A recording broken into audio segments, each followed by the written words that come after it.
11장 전체를 이제 볼 거예요. 1절 읽습니다.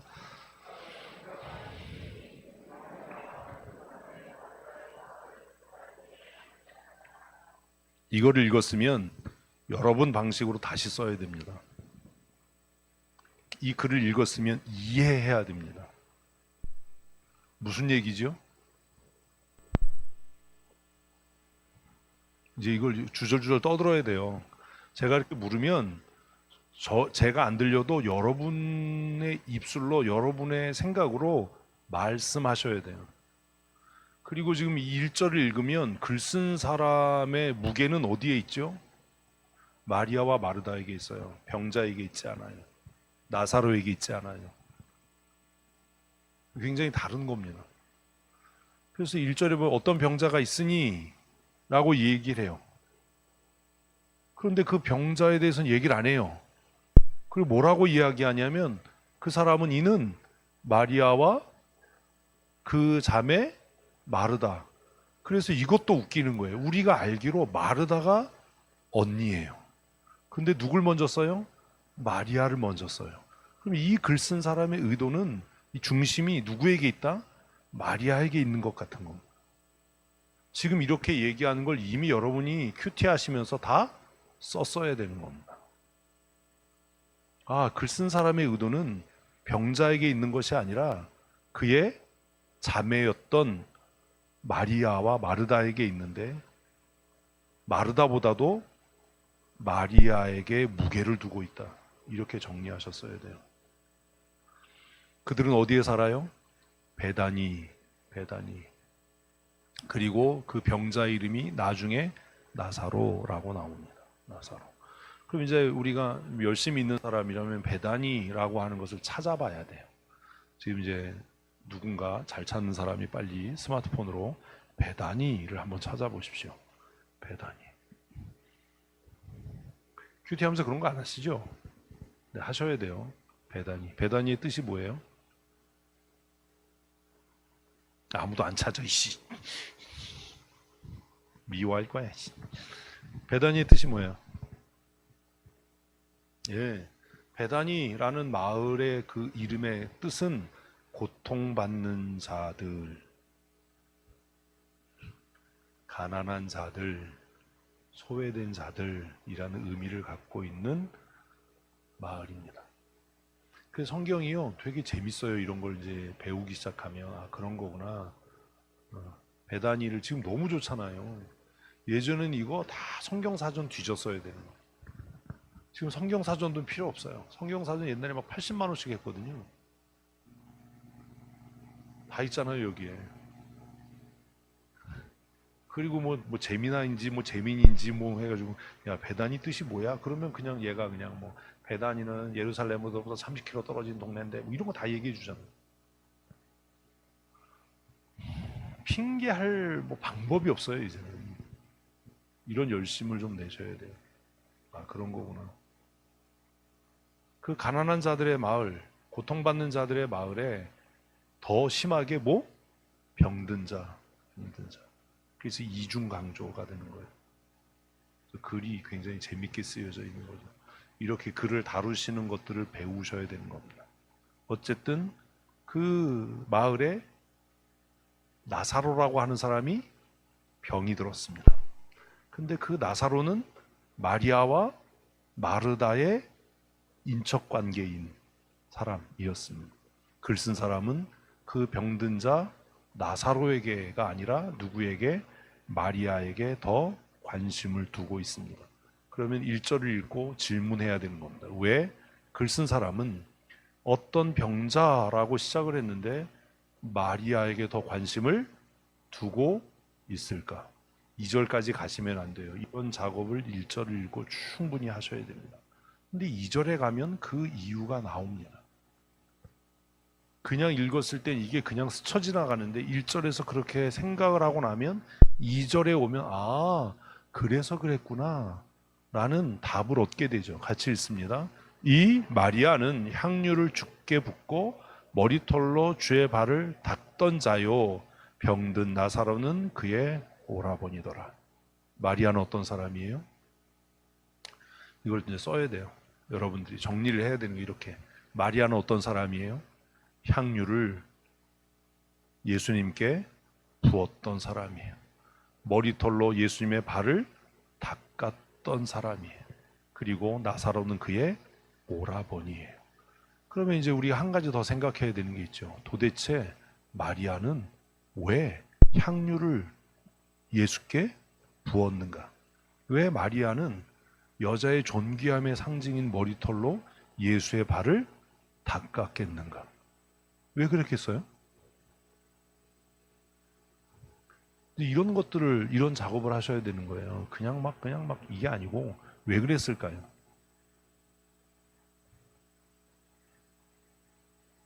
이제 생각이 멈춰버리는 겁니다. 외우는 공부를 자꾸 해서 생각을 해야 돼요. 생각. 왜 그랬을까요? 그냥 뭔가 감사해서요죠. 아니 이게 뭐가 어려워. 어렵게 생각하지 마요. 그냥 뭔가 감사했던 거예요. 마리아는. 그죠? 그런데 그 감사가 얼마나 주체할 수 없을 정도로 컸든지 향유를 붓고 그것도 모자라서 자신의 머리털로 그 예수님의 발을 닦았던 거예요. 그럼 뭐 때문에 감사했냐라는 거예요. 뭐 때문에 감사했겠냐. 이걸 여러분들이 추론하시는 훈련을 해야 되는 거예요. 뭐 때문에 감사했을까요? 자신의 죄사함 이런 걸 수 있겠죠. 근데 오늘 본문은 자세히 읽어보면 나중에 이제 알게 돼요. 뭐 때문에 감사했겠는가? 왜 감사했겠는가? 이게 만약에 죄사함이었다면 그것에 대해서 썼겠죠. 쓰지 않는 이유가 있을 거 아닙니까? 왜 이런 행동을 했는지. 이건 독자들에게 뭐 하라는 거예요? 생각하라는 거지 그냥 읽고 넘어가라는 게 아닙니다. 글을 쓸 때는. 죄사함 말고 또 뭐 있겠어요? 없어요. 이 여러분의 한계예요. 이러면 안 돼요. 자꾸 생각하는 훈련을 하셔야 돼요. 일단 그러고 넘어가는 거예요. 이거 하려면 또 시간이 오래 걸리니까 우린 또 시간 길어지면 싫잖아요. 3절 이에 그 누이들이 예수께 사람을 보내요. 이에는 어디에 걸립니까? 1절에 병들었던 이에 걸리는 겁니다. 그러면 이에 이렇게 동그라미 쳐서 1절에 슉 어떤 병자 이래야죠. 누가요? 마리아의 오라버니. 아이씨, 마리아가 지금 주잖아. 마리아의 오라버니인 나사로가 병들어서 이에다 옆에다 써야 되는 거예요. 그 누이들이 누구와 누가? 마리아와 마르다가 예수님께 사람을 보내었습니다. 그리고 그 사람을 통해서 예수님께 기별을 했습니다. 뭐라고요? 주여 보시옵소서 사랑하는 자가 병들었나이다. 네? 주여 보시옵소서. 이 보라는 게 무슨 말이에요? 눈으로 보라가 아니지요. 그럼 보라가 뭐예요? 긍휼히 여겨주십시오. 불쌍히 여겨주십시오. 아이씨, 이런 작업이 돼야 된다고요. 언제까지 이럴 거야? 응?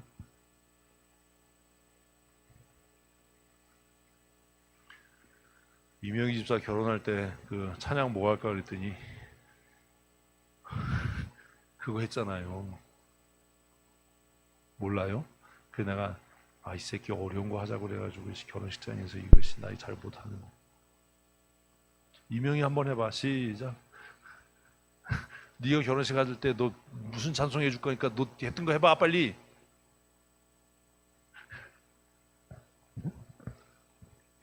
보시옵소서라는 그 표현은 관용적인 표현입니다. 우리의 상황을 살펴주십시오. 우리를 긍휼히 여겨 주십시오. 불 함께 찬송했으면 좋겠다가 보옵소서 주님 나의 마음에 선한 것 하나 없습니다. 그래서 내가 속으로 아니 지 결혼식에 이런 찬송 하자는 놈도 참 특이한 놈이다 이 새끼도. 잘 못하는데 그 결혼식장에서 그걸 내가 사회를 하면서 그거를 좀 나쁜 놈 새끼. 그래도 뭐 천부의 의지 없어서 하자고 그런 것보다 낫잖아요. 보옵소서 주여 보옵소서 그러면 이 관용적인 표현이에요. 우리를 불쌍히 여겨 주십시오. 그리고 써야 되는 거예요. 옆에다가. 예수님, 우리를 불쌍히 여겨주십시오. 예수님께서 사랑하시는 내 오라버니 나사로가 병들었습니다. 누구를 불쌍히 여겨달라는 겁니까? 누구를 불쌍히 여겨달라는 겁니까? 이런 생각이 하나도 안 되는 거예요. 이런 생각하는 훈련을 좀 하십시오. 도대체 누구를 불쌍히 여겨달라는 건가? 하여튼 글은 그렇게 읽어야 되는 겁니다. 4절 읽습니다. 예수께서 들으시고 이르시되 이 병은 죽을 병이 아니라 됐습니다.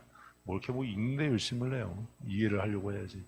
예수님께서 마리아와 마르다가 사람을 통해서 기별한 소식을 들었습니다. 뭐라고요? 예수님이 사랑하시는 나사로가 병들었다라는 말씀을 들은 겁니다. 그 3절에서 예수님과 이 가정이 굉장히 특별한 관계이다라는 것을 이야기했죠. 글 쓴 사람은.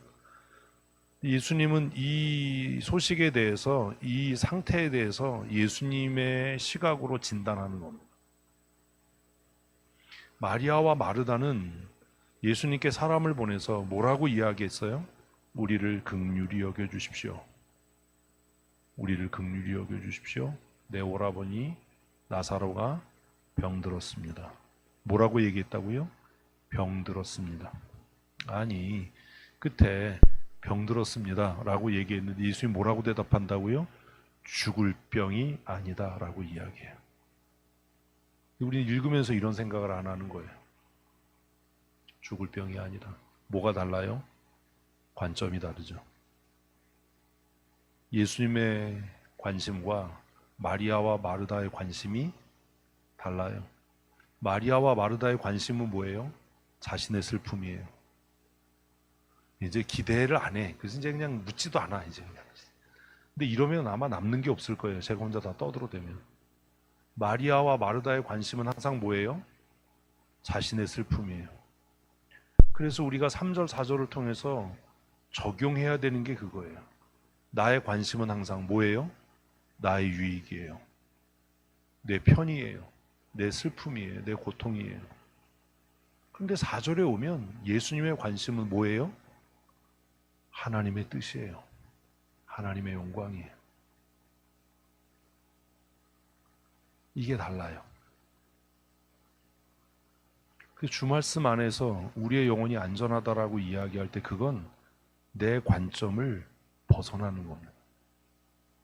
내 관점으로 내 상황을 계속 이해하고 해석하고 선택하면서 아, 이게 내 최선이야 라고 얘기하는 건 우리의 영혼이 안전하게 살아가는 방법이 아닙니다. 내 아버지 그 품 안에서 내 영혼이 안전하려면 누구의 관점으로? 적어도 예수님의 마음으로, 예수님의 관점으로 그것을 보아야 하지 않습니까? 그 두려움의 문제를, 그 근심의 문제를. 이런 게 적용인 거예요. 해석이 안 되는데 무슨 적용이 됩니까?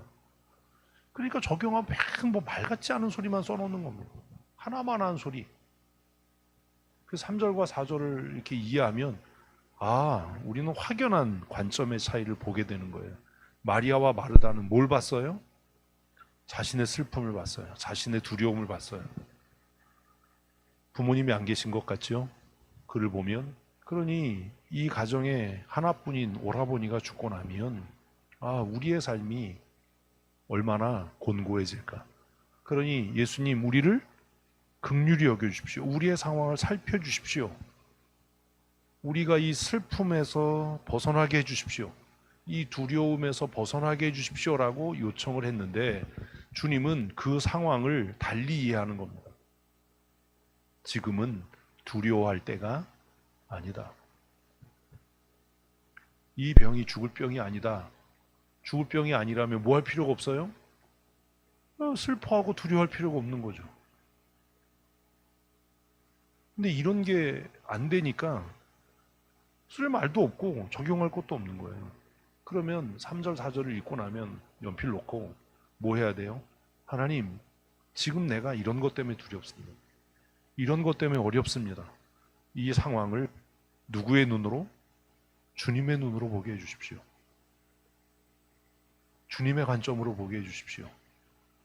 그래서 세상 사람들이 야, 이런 상황인데 안 무서워? 이런 상황인데 걱정이 안 돼?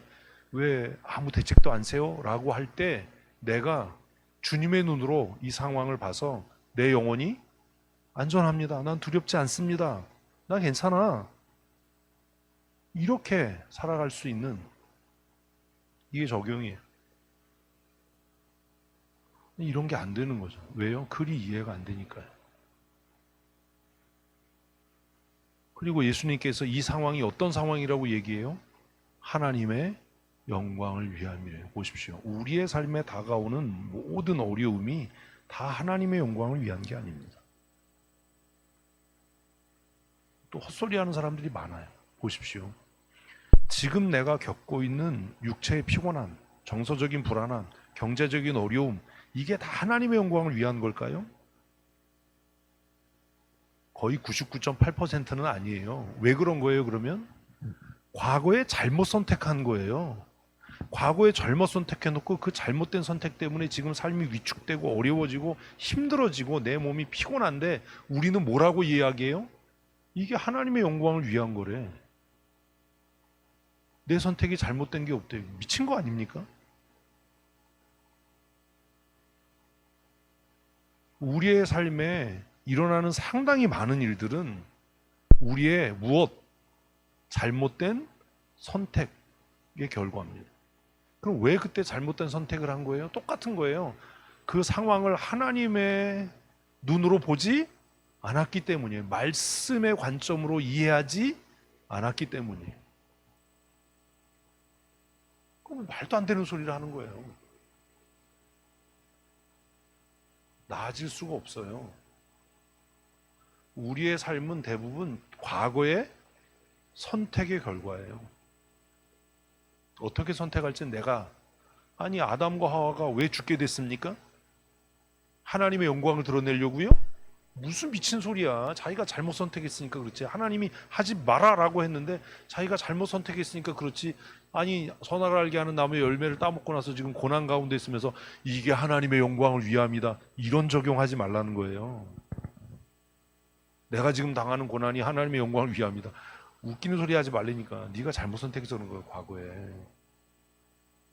선악을 알게 하는 나무의 열매를 먹으면 정령 죽을 거다라고 말씀하셨는데 잘못된 선택해놓고 지금 죽음의 공포 가운데 있고 삶이 무너져 내리는데 이 고통이 하나님이 주시는 연단이고 하나님의 영광을 드러내기 위한 거야. 뭔 소리냐. 이거 헷갈리면 안 돼요.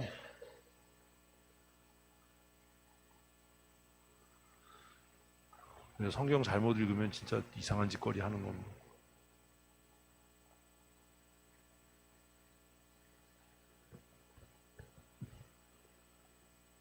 이 절에 마리아가 향유를 깬 사건을 기록한 이유가 사실 이해가 돼야 지금 제 설명이 이해가 돼요. 이해 잘 안 되실 겁니다. 어쨌든 2절에서 마리아는 예수님을 통해서 큰 은혜를 경험했을 겁니다. 그죠? 그렇다면 그 큰 은혜를 과거에 경험한 그 가정에 속한 그 오라버니가 잘못된 선택, 범죄를 해서 지금 병에 걸릴 확률은 무슨 얘기인지 아시겠어요? 그래서 여기에서는 이게 성립이 되는 거예요. 하나님의 말씀을 벗어난 잘못된 선택을 하지 않았는데 다가오는 고난과 환난, 더 적극적으로 하나님의 말씀대로 순종하고 선택한 결과로 다가오는 고난과 환난은 하나님의 영광을 위한 일이지만 권면해도 안 듣고 이게 내 생각이 이게 옳아라고 내가 선택하고 나서 그 선택의 결과로 고난이 다가왔는데 이게 하나님의 영광을 위한 고난이다라고 말하는 건 잘못 정도가 아니라 미친 소리 하는 겁니다. 하나님을 욕되게 하는 겁니다. 자기가 잘못 선택해서 그런 거지 그게 무슨 하나님의 영광이야. 그래서 2절이 굉장히 중요한 이야기인 거예요. 안전장치인 거예요. 이렇게 보면 2절에 마리아가 그 옥합을 향유를 깼던 이유는 죄사함이 아니라 하나님의 말씀을 깨달았기 때문일 가능성이 크다라는 겁니다. 어렵죠? 이런 것까지는 바라지도 않습니다. 어쨌든 예수님께서는 그 마리아와 마르다가 처한 그 두려움의 상황에 대해서 이건 죄의 결과도 아니다. 과거의 잘못된 선택 때문에 일어난 일도 아니다.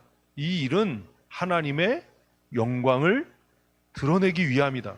그럼 여기서 말하는 하나님의 영광을 드러낸다는 게 뭐냐? 그게 밑에 두 줄이에요. 같이 읽습니다. 하나님의 아들이 이로 말미암아 영광을 받게 하려 함이다.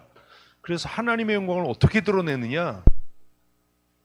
예수 그리스도, 예수님이 어떻게 전개될지 모르지만 나사로의 병들물 통해서 뭘 받는 거예요? 영광을 받는 거예요. 그걸 통해서 하나님께 영광을 돌리게 하기 위해서 하나님께서 지금 이렇게 행하신 것이다 라고 예수님이 이 상황을 해석한 겁니다. 이해되셨어요? 그래서 우리가 4절을 통해서 또 고민해야 될 게 있습니다. 아, 그렇다면 나는 내 상황에 찾아오는 고난이나 역경이나 환난이나 기쁨이나 성공이나 번영을 무슨 관점으로 해석하고 있는가? 어떻게 이해하고 있는가?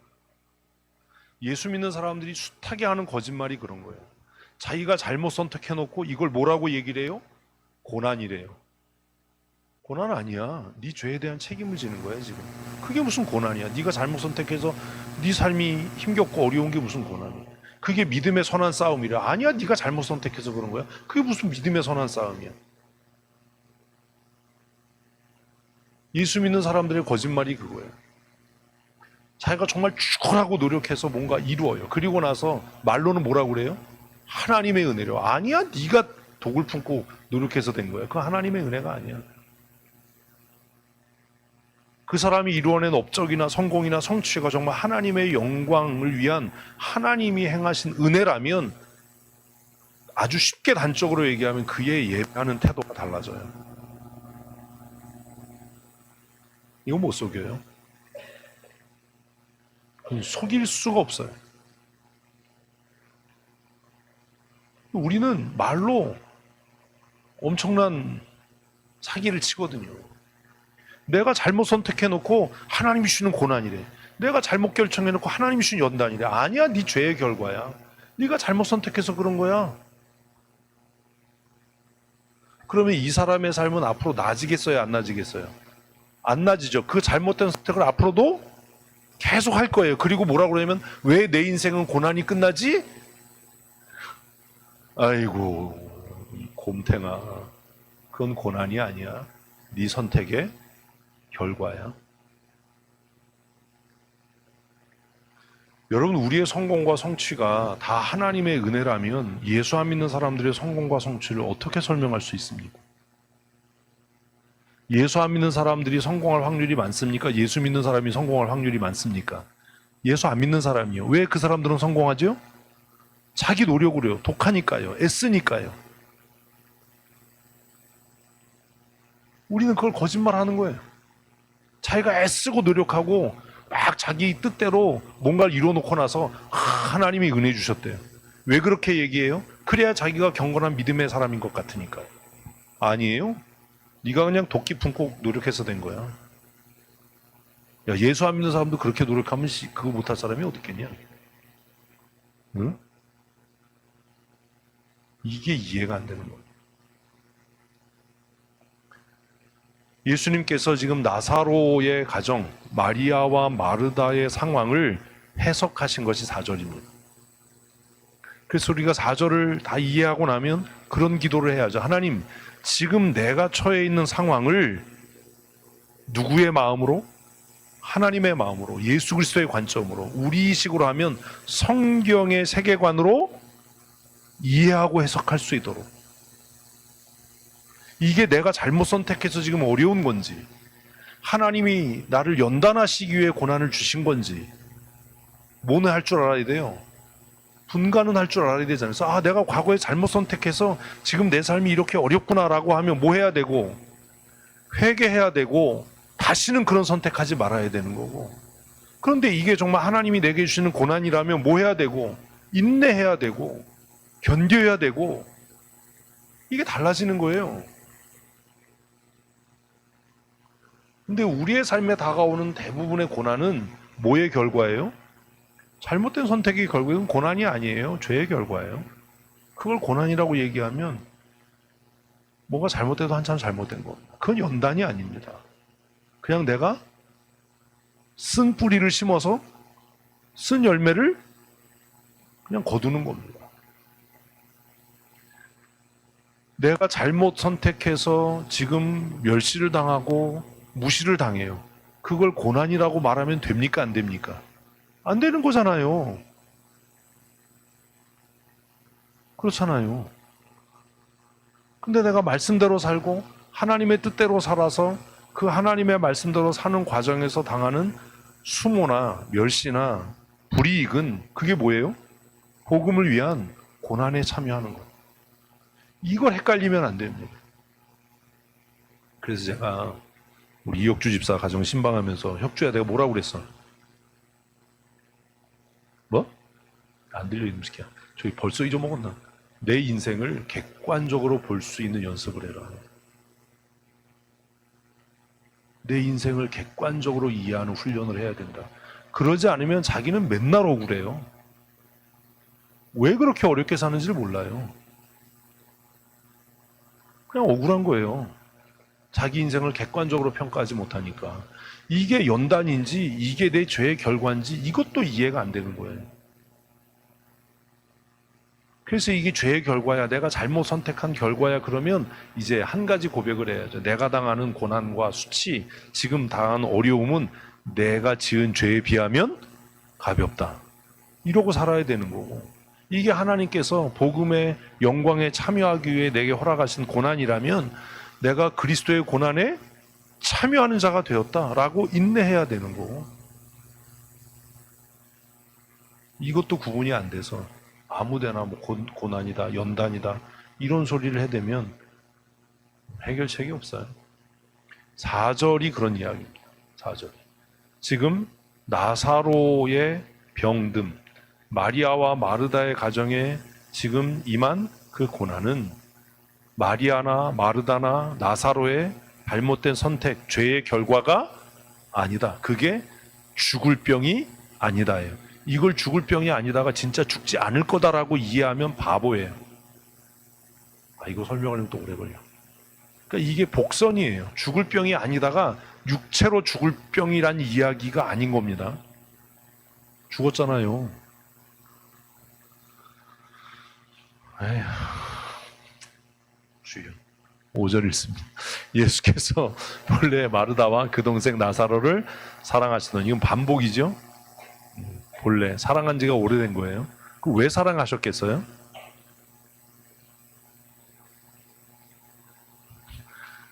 궁금하면 죽여드릴게요. 이거 설명할 수 있는데 이런 건 그냥 고민을 해보셔야 돼요. 왜 사랑하셨을까? 뭐 때문에 사랑하셨을까? 예수님이 누군가를 사랑한다라고 표현하면 뭐 때문이겠어요? 밥 사줘서요? 고기 사줘서요? 아니잖아요. 왜요? 본래 사랑하시더니 라고 하는 말을 5절에 삽입해서 언급한 이유는 나사로의 병듦, 마리아와 마르다의 삶에 다가온 고난이 뭐가 아니다, 죄의 결과가 아니다를 얘기하는 거예요. 그걸 썼어야 되는 거예요.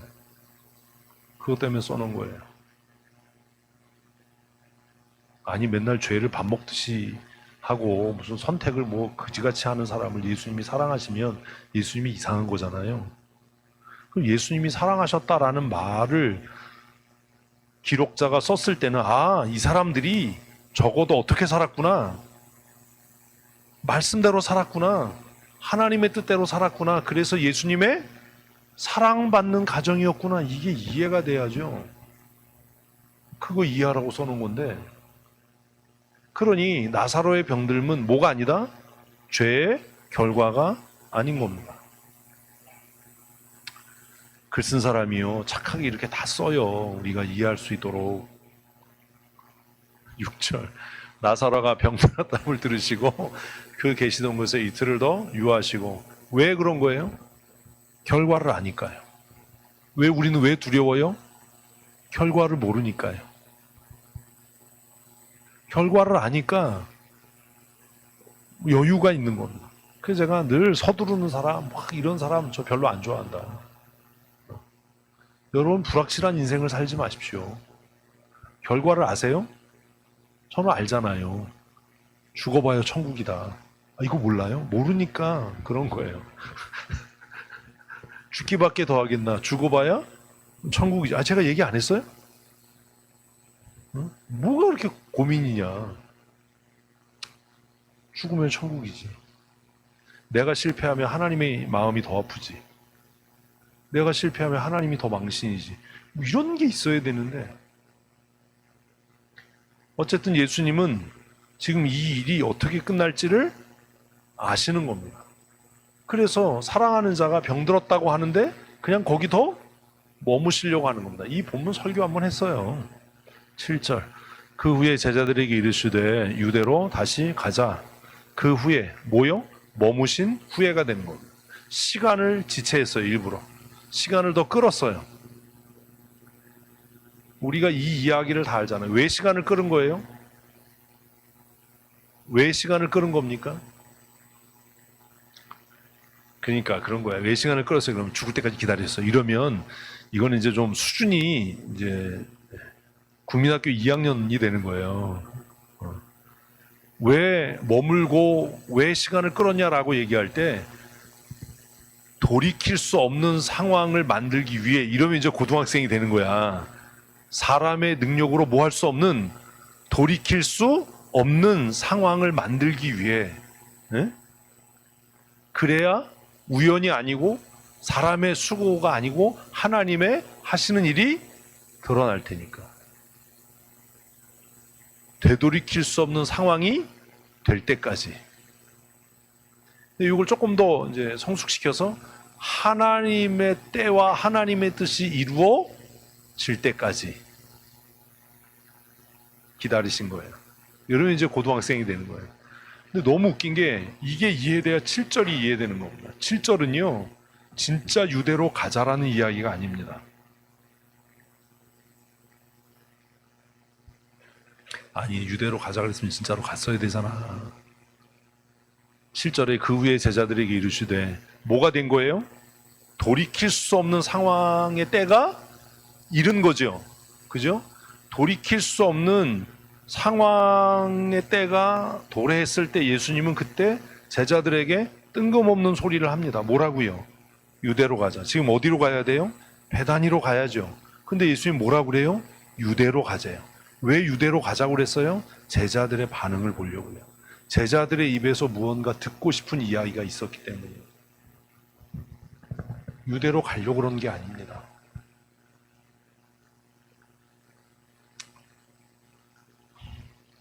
우리의 국어 공부는 언제쯤 끝날까요? 이게 네? 유대로 가자라고 얘기를 해요. 유대로 갈 마음이 있어서 간 게 아니고요. 제자들의 입을 통해서 듣고 싶었던 말씀이 있었던 것으로 보여지는 겁니다. 그게 뭐예요?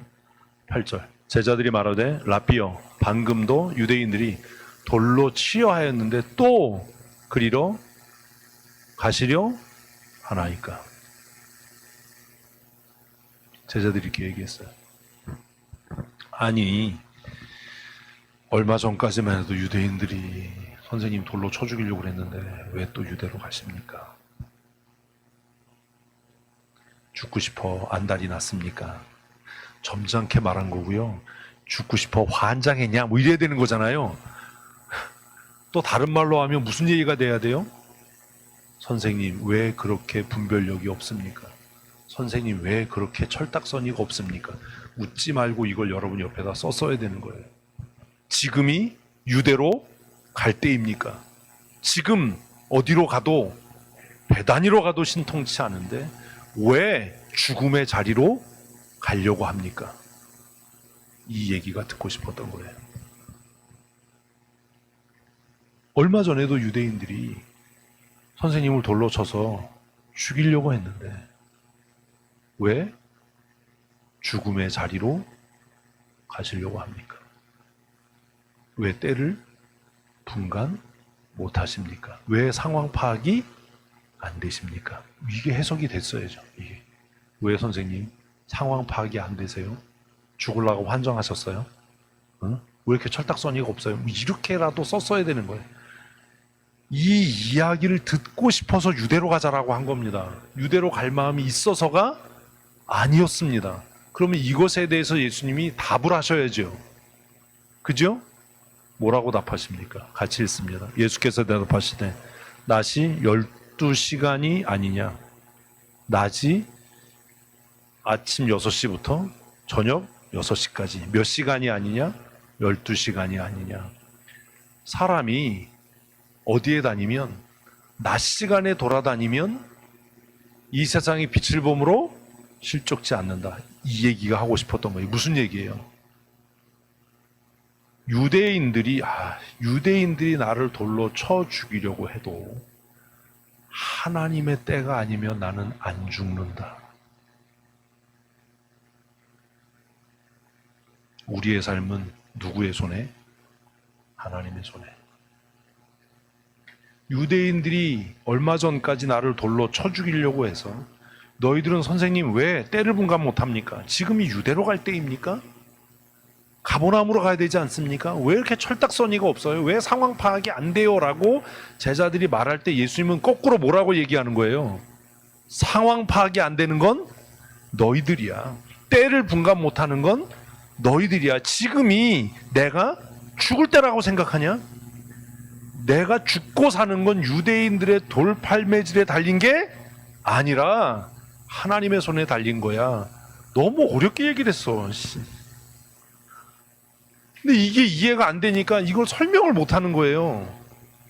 그리고 나서 갑자기 또 가버나움으로 가자 그러니까 유대로 가자를 설명을 못 해. 아니 왜 유대로 가자 그랬다가 또 나사로한테 가자 그래? 예수님께서 유대로 가자라고 말씀하신 것은 제자들의 입을 통해서 이 이야기가 나오도록, 그리고 예수님께서 나는 어떤 사람이야? 어떻게 사는 사람이야?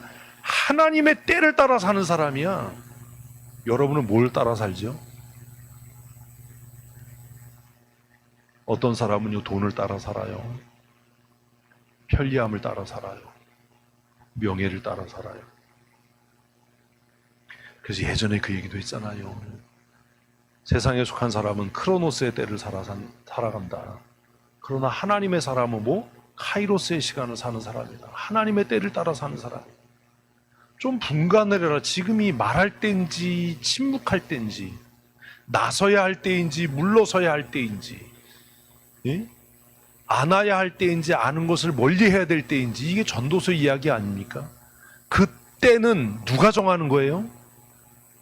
상황이 아니라 하나님이에요. 우리는 상황이 정한다고 생각하는 거예요. 예수님은 지금 뭐라고 제자들에게 말씀하시는 거예요? 나는 하나님의 시간에 따라 사는 사람이야.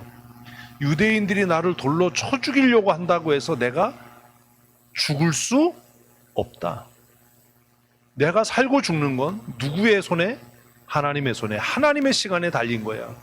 내 죽고 사는 것이 하나님의 시간에 달렸다면 누구의 삶도, 진짜 나 이거 어떡하지? 나사로의 삶도 누구의 손에? 하나님의 시간에 달려 있는 거예요. 얼마나 공부를 안 한 거예요. 그래서 진짜로 유대로 가자는 얘기가 아니었던 거예요. 너희는 뭘 분간 못해? 때를 분간 못해. 너희가 나한테 때를 분간 못해. 선생님 왜 이렇게 철딱서니가 없어요? 죽으려고 환장했어요? 거길 또 왜 가요? 유대인들이 돌로 치려고 그랬는데 그것도 잊었어요? 닭이에요? 닭 먹고 싶네. 이렇게 얘기를 했는데 예수님은 진짜 때를 모르는 건 너희들이야.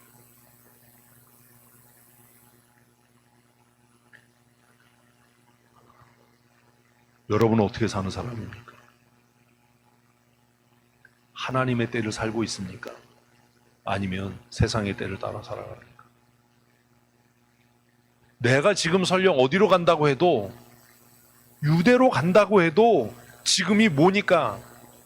나시니까라고 얘기하면 이건 이제 초등학교 2학년이고 하나님께서 내게 허락하신 시간이기 때문에 안 죽어. 안 죽어. 그러나 뭐가 오면, 밤이 오면 너희들이 나를 살리려고 해도 나는 죽어. 이 얘기잖아요. 내 삶은 누구의 때에 맞춰서? 하나님의 때에 맞춰서.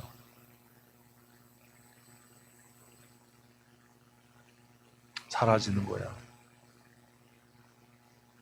여러분은 지금 저와 함께 열심히 배우셔야 할 때인 거예요. 그리고 언젠가 때가 되면 이것을 전해야 하는 때가 올 겁니다. 근데 꼭 좀 모자란 사람들은 배워야 할 때 딴짓하고 전해야 될 때 배우려고 하죠. 그게 예수님께서 이미 앞에서 이야기하신, 내가 떠난 이후에 너희가 나를 찾다가 너희 죄 가운데서 죽을 것이고 나 있는 곳에 오지 못할 거야. 그 얘기하고 똑같은 얘기인 거예요. 지금이 뭘 해야 될 때인지를 모르는 거예요. 지금이 어떤 때냐 도대체. 내 믿음의 상태가 어떻고 지금이 내가 어떻게 살아야 될 때냐. 난 지금 뭘 해야 될 때냐. 그걸 분간해야 될 거 아니냐. 너희가 생각하는 것처럼 세상은 그렇게 흘러가지 않는다. 내가 지금 유대로 간다고 해도 나는 죽을 수 없다. 왜? 지금은 뭐니까? 낮이니까. 하나님 아버지께서 나에게 허락하신 시간들이니까. 사람이 낮 시간 12시간 동안 활보하고 다녀도 안전하지 않냐? 왜? 빛 가운데 행하니까. 근데 이것도 이해가 안 되는 게 구절이. 그래서 우리가 찬송하는데도 이해가 안 되는 겁니다. 이 말씀에 근거한 찬송이 뭐겠어요? 태산을 넘어 험곡에 가도예요. 태산을 넘어 험곡에 가도 빛 가운데로 걸어가면, 그 빛 가운데가 뭔지를 모르는 거예요. 그 빛 가운데가 농협 가운데로 걷는다는 게 아니잖아요. 농협과 와이신협 사이를 걷는다, 뭐 이게 아니잖아요. 이게 또 이해가 안 되는 사람은 어떻게 도와줄 수가 없어요. 응? 빛 가운데로 걸어가면 하나님께서 내게 허락하신 그 시간 안에서 내가 거하고 살면 주께서 나를 지키시기로 약속한 말씀 변치 않네. 찬송이 뭔지도 모르고 그냥 불러 제끼는 거예요. 태산을 넘어 험곡에 가도 빛 가운데로 걸어가면, 응? 근데 그 반대로 평지를 걸어도 우리가 어디 가운데로 걸어가면, 어두움 가운데 걸어가면 엎어질 거예요. 이게 내가 최선이야, 이게 내가 올바른 선택이야, 엎어질 겁니다. 왜요? 빛 가운데로 행하지 않으니까요. 예수님이 지금 이 얘기 하시는 겁니다. 야, 너희들은 지금 유대인들이 나 잡아 죽일까 봐 전전긍긍하지? 걱정하지 마라. 지금은 내가 죽을 때가 아니다. 왜? 하나님이 그렇게 정하셨으니까. 지금은 누가 죽을 때가 아니다? 나사로가. 에라이, 나사로가 죽을 때가 아니다. 왜? 하나님께서 나사로를 통해 아들을 영화롭게 하시기로 작정하셨으니까. 나사로 얘기가 생각보다 어렵죠? 성경이 어렵지 않은 게 어디 있어? 성경이 어려운 게 아니라 우리가 실력이 없는 거예요. 아니, 내가 얘기했잖아요. 요한복음 이렇게 쓸 때는, 요한이 쓸 때는 이걸 읽는 사람들은 그냥 다 알아들을 거다라고 생각하고 쓴 거지. 수수께끼야, 스무고개야, 맞춰봐 이러고 썼겠어요? 10절. 그죠? 읽을 필요도 없어. 그런데 그 12시간, 낮 시간이 지나고 밤이 돼서 돌아다니면 실족한다. 너희가 왜 실족하는 거예요? 밤에 다녀서가 아니야. 이걸 이렇게 얘기하면 안 돼. 내가 그럴 줄 알고 물어본 거야. 우리가 왜 실족해요? 빛이 그 가운데 없어서요. 빛이 그 사람 안에 없는 거로. 지금 나사로가 병든 것 때문에 마리아와 마르다가 왜 실족하고 있어요? 네, 이제 이해되셨어요? 왜 예수님께서 유대로 가자라고 할 때 제자들이 흥분하고 놀래고, 어우 선생님 그러지 마세요. 왜 철딱선이 없는 소리예요? 유대인들이 돌로 치려고 했는데 왜 또 거기 가려고 그래요? 왜 그렇게 얘기한다고요? 빛이 그가 안에 없어서. 그럼 빛이 뭡니까?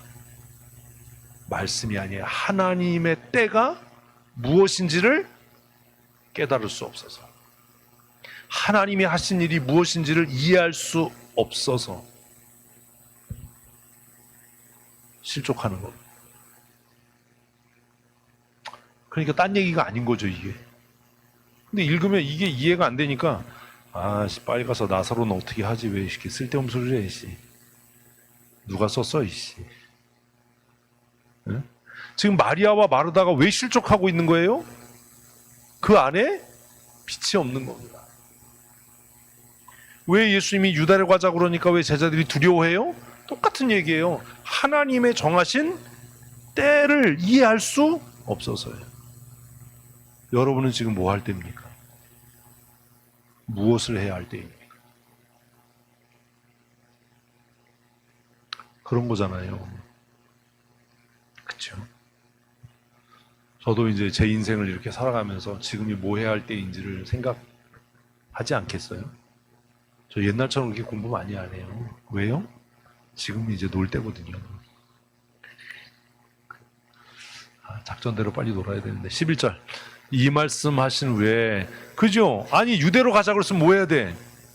가야지. 근데 사실 11절에 오면, 이게 그 얘기를 하고 싶어서 유대로 가자라고 하신 거구나. 그래서 어떻게 받아요? 이 말씀을 하신 후에 목적을 달성한 거예요. 제자들에게 하고자 하는 이야기를 하신 거예요. 이 가르침을 주신 후에라고 바꿔야죠. 이 말씀을 하신 후에 예수님께서 드디어 이제 우리 친구 나사로가 잔다. 우리가 깨우러 가자. 깨우러 가자.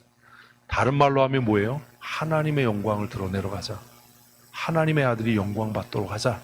그 얘기예요. 너무 쉽지요? 12절. 제자들이 이르되 주여! 잠들었으면 이것들이 아직도 못 깨닫는 거야. 그러니까 이게 이 제자들을 농협에 보냈어야 되는데 빛이 없는 거지. 빛 없는 분들은 하여튼 알아서 하세요. 주여! 잠들었으면, 그러니까 이 말 들을 때 예수님이 얼마나 답답했겠어요. 이것들은 얘기를 해도 못 알아들어. 그래서 13절에 해설을 써놓은 거예요. 못 알아듣으니까. 시작. 예수는 그의 죽음을 가리켜 말씀하신 것이나 그들은 잠들어 쉬는 것을 가리켜. 그러니까 이제 글 쓴 사람이 얼마나 친절해. 이렇게 친절하게 썼는데 이걸 왜 이해를 못해? 이게 이제 해설이잖아요. 해설. 해설. 14절. 이에 예수께서 밝히 이르시되 나사로가 죽었다. 못 알아들으니까 13절에 설명까지 써놓고 14절에 예수님께서 이렇게 말씀하셨다. 나사로가 죽었다. 나사로가 죽었다가 무슨 말이에요? 아니요. 너희들이 보기에. 하나님의 때에 밖에 있는 사람들의 눈에는 나사로가 죽은 거예요. 하나님의 빛 가운데 거하는 사람에게는 나사로가 잠든 거예요. 읽어도 뭔 말인지 몰라요. 빛이 있는데도 몰라요. 좀 더 줘야 돼요. 빛이 부족한 거예요.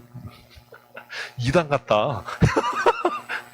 이단 되는 걸 간다. 이해되셨어요, 이제? 저 행복해요. 제가 제일 행복한 건 여러분들 이렇게 못 살게 굴 때예요. 그래서 제가 고민한다니까. 은퇴하면 어떻게 살까? 우울증 걸릴 것 같다. 그래서 이제 뒷산에 가가지고 소나무들한테 야, 이 우동들아, 뭐 이래야 되겠죠. 그래서 이제 뭐 세상에 이런 일이 나오면 그게 저예요. 어떤 미친놈이 산에 올라가서 소나무 붙잡고 야, 이 우동들아, 그리고 넌 그 말씀도 못 깨닫냐 이러면 그게 절 거예요. 뭐 자연인에 나와서 어떤 자연이 장승을 깎아놓고 매주 설교한다 이러면 그게 절 거예요. 좋아하기는 진짜 무슨 이 양반들이 나쁜 사람들이야. 15절. 웃기는 소리 하지 마세요. 깨달으면 제가 얼마나 더 행복하겠어요. 그 행복이 얼마나 크겠어요. 15절. 내가 거기 있지 아니한 것을 너희를 위하여 기뻐하노니 이는 너희로 믿게 하려 함이라. 그러나 그에게로 가자. 자, 그러면 이 15절은 뭐예요? 아까 앞에 나온 하나님의 아들을 영화롭게 한다라는 것에 대한 답이에요. 이해 안 되면 말고, 아이씨. 예? 아까 이 병은 죽을 병이 아니다. 하나님의 영광을 드러내기 위함인데 그것은 하나님의 아들이 영광을 받게 하기 위함이다. 그 이야기와 연결되는 게 15절이에요. 내가 나사로가 죽을 때 그곳에 있지 아니한 게 너희를 위해 참 다행한 일이다. 왜? 이 일을 통해 너희가 나를 믿게 될 것이기 때문이야. 근데 못 믿었어요. 그래서 예수님 부활해도 안 믿었잖아요. 16절. 난 도마 너무 좋아. 다른 제자들에게 말하되 우리도 주와 함께 죽으러 가자. 근데 도마는 어떤 사람입니까? 이해도 못했는데 웃은 거예요? 왜 웃은 거예요? 도마는 어떤 사람이에요? 적어도요 12제자 중에 도마는 의리가 있는 사람이에요. 응? 의리가 있어. 무슨 의리? 예수님과 함께 죽으러 갈 각오가 돼 있는 거죠. 지금 예수님은 어디로 가자고? 베다니로 가자. 나 진짜 왜 이러지 진짜. 자, 소나무한테 얘기한 게 낫겠어. 베다니로 가서 나사로를 깨우자라고 얘기를 했어요. 그죠? 근데 도마는 지금 예수님이 어디로 가자? 유대로 가자라는 것으로 이해한 거예요. 그러니 거기에 가면 유대인들이 선생님을 돌로 쳐 죽일 테니까 우리도 토끼지 말고 주님과 함께 가서 돌에 맞아 죽자. 그러니 도마는 어떤 사람이에요? 의협심이 있고 용기가 있고 아주 깡다고 이런 얘기하면 안 되고 하여튼 그런 거죠. 근데 또 도마는 어떤 사람이에요? 못 알아듣는 무식한 놈이에요. 그냥 무식한 게 용기만 있어가지고 열심히 있는 게 좋은 게 아니라니까 이게. 그러니까 예수님께서 아까 그 대화에 우리는 그걸 이해 못하는 거예요. 유대로 가자라고 하니까 제자들이 조금 아까 유대인들이 돌로 쳐 죽이려고 했는데 왜 거기 가려고 그러십니까? 왜 그렇게 철딱서니운 소리를 합니까? 왜 죽으러 가려고 그럽니까? 그리고 나서 예수님이 쭉 설명하신 것을 도마는 안 들은 거예요. 그게 안 들린 거예요. 그러다가 예수님이 가자라고 하니까 가자만 들은 거야. 가자. 어디로? 유대로. 그러니까 예수님이 죽음을 무릅쓰고 돌에 맞을 각오를 하고 유대인들에게 나가시니까 우리도 예수님과 함께 나가서 죽음을 맞이하자. 아니 이것도 이해가 안 되는데 왜 웃은 거야? 그래서 우리는 16절 읽으면서 생각을 해야죠. 무식하면 용감하다. 무식한 게 용감하기만 해가지고 아무 유익이 안 된다. 그래도 난 도마 이래서 좋아요. 베드로도 안 나섰어.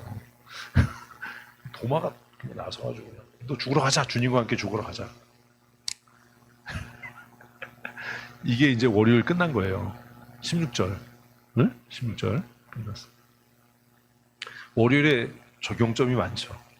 지금 이제 시계를 보고 있기 때문에 제가 한 절 한 절 다 적용점을 얘기 안 하니까 해석을 먼저 글을 이해하시고 해석하신 다음에 그 해석에서 적용이 나와야 돼요. 그러면 1절부터 16절까지에서 제일 큰 화두가 뭐죠? 하나님의 때예요. 하나님의 때. 하나님의 경영, 하나님의 작정, 하나님의 때. 그게 굉장히 중요한 하나님의 관점, 뭐 이런 거죠. 화요일 본문입니다. 같이 읽습니다. 예수께서 와서 보니 나사로가 무덤에 있은지 이미 나으리라. 요건 조금 문제가 있는 기록입니다. 무슨 문제가 있어요? 와서 보시니 라는 것 때문에 우리가 착각하는 겁니다. 이거는 이미 결과를 앞으로 당겨서 상황을 관찰자 입장에서 설명해 놓은 겁니다. 글 읽으면서 그런 것들이 이해돼야 돼요. 아, 이건 누구의 입장이야? 관찰자의 입장이에요. 관찰자의 입장. 왜냐? 이 다음부터입니다. 같이 읽습니다. 베다니는 예루살렘에서 가깝기가 한 오리쯤 되매, 그러니까 베다니가 굉장히 가까운 거리에 있었던 거예요. 예루살렘에서부터. 읽습니다. 많은 유대인들이 마리아와 마리아에게 그 오라비의 일로 위문하러 왔더니, 여기도 굉장히 재밌는 함정이 있어요. 뭐가 함정이죠? 가깝다고 문안 갑니까? 가깝다고 조문 갑니까? 근데 본문은 뭐라고 써 있어요? 가까워서 많은 유대인이 조문을 갔대요. 우리 이런 걸 이제 안 보는 거예요. 이게 안 보이는 거예요. 글을 함부로 다루니까. 말이 안 된다. 아니, 그러면 강대 영안실 옆에 있는 사람은 매일 조문 가요? 가까우니까? 그게 아닌 거죠. 그게 아니 근데 왜 글을 그렇게 읽냐고. 아니, 글 써놓은 사람은 그래서 미쳤나. 베다니가 예루살렘에서 가까워서 예루살렘에 있는 많은 유대인이 마리아와 마리아에게 그 오라버니의 죽음 때문에 위문을 왔다. 그럼 우리가 읽으면서 아니 이게 말이냐 방구냐. 가깝다고 조문을 오다니. 그것도 뭐가? 많은 유대인들이. 그렇다면 이 사건이 예수님의 삶에 어떤 전환점이 되겠구나. 글을 읽을 줄 안다면 그 생각을 해야 되는 거예요. 이 문화는 많은 유대인들이 예수님의 죽음에 어떤 역할을 하겠구나라는 생각을 해야 되는 거예요. 예수님이 왜 죽게 되죠? 나사로를 살린 사건 때문에 죽게 돼요, 사실은. 그래서 유대인들이 나사로를 죽이든지 예수를 죽이자라고 모의를 합니다. 왜요? 나사로가 살아난 것이 돌이킬 수 없는 증거가 되어버리거든요. 예수가 메시아라는. 그러니까 살아난 나사로를 암살을 하든지 아니면 예수를 죽여야 한다가 되는 겁니다. 그래서 글 쓴 사람은 많은 유대인들이 위문하러 왔다를 쓴 거예요. 이 많은 유대인들이 뭐가 되는 거예요? 예수님의 죽음의 기폭제가 되는 겁니다. 괜한 얘기를 하는 것 같다라는 생각이 막 드는 거죠. 글 쓴 사람의 의도가 그거예요. 아니, 거리가 가깝다고 조문을 가냐고. 그러면 강대 영안실 옆에 있는 사람은 매일 거기 가서 밥 먹어야 되잖아. 뭐? 거리가 가까우니까. 응? 제일 가까운 게 종범이네인가? 니네는 아침, 저녁, 점심, 저녁 거기 가서 먹겠다? 어떻게 오셨어요? 거리가 가까워서요. 죽음이랑 무슨 관계예요? 거리가 가까워서요. 꼭 갈 때는 또 뭐 해요? 주차권 이렇게 다 등록하고 하고. 웃기잖아요, 이러면. 근데 지금 글을 그렇게 써놓은 거예요. 뭐 마리아와 뭐 가까웠다, 나사로가 가까웠다, 마르다와 가까웠다가 아니라 그냥 예루살렘에서 가까워서 많은 유대인들이 위문하러 왔다. 이게 말이냐? 그러면 많은 유대인들이 위문하러 왔다를 강조하고 합리화하기 위해서 18절을 쓴 거 아닙니까? 근데 또 웃기는 게 뭐냐 하면, 그러면 이 나사로와 마리아와 마르다의 가정이 유대인들에게 어떤 영향력 있는 가정이었어야 하잖아요. 그죠? 그래서 정승집에 개새끼가 죽으면 조문객이 많은데 정승이 죽으면 조문객이 없대잖아요. 이게 또 이해가 안 되나? 그런 거잖아요. 그래서 이제 뭐 우리 사장님 기르던 고양이가 죽었는데 조문을 가야 되나요? 말아야 되나요? 응? 아니, 사장님이 기르던 개새끼가 죽으면 조문을 가야 돼, 말아야 돼? 사장님이 죽으면요? 뭐 이런 거잖아요. 사장이 죽으면 안 가도 되지만 사장님이 기르던 개가 죽으면 그래도 가야 될걸? 가야 될걸? 그런 거예요. 그래서 이미 18절, 19절이 많은 유대인이 위문하러 왔다 때문에 18절을 쓴 거예요. 근데 너무 이제 의혹이 드는 게 뭐냐면, 아니, 마리아와 마르다 이 집안에 부모님도 없고, 어? 그러면 이 사람들이 재력가였나? 이 사람들이 유대 사회에 어떤 영향력 있는 사람이었나? 라는 생각을 하게 하는 겁니다. 독자들에게. 아, 이 나사로의 가정이 그 당시에 알려지지 않았지만 유대 사회에 큰 영향력을 끼쳤던 가정이었던 것 같다.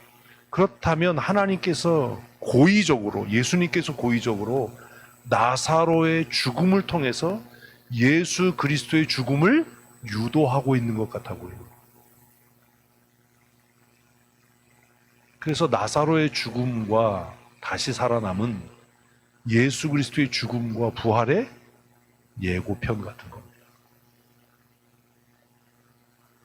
계란 얘기를 하는 거지. 응?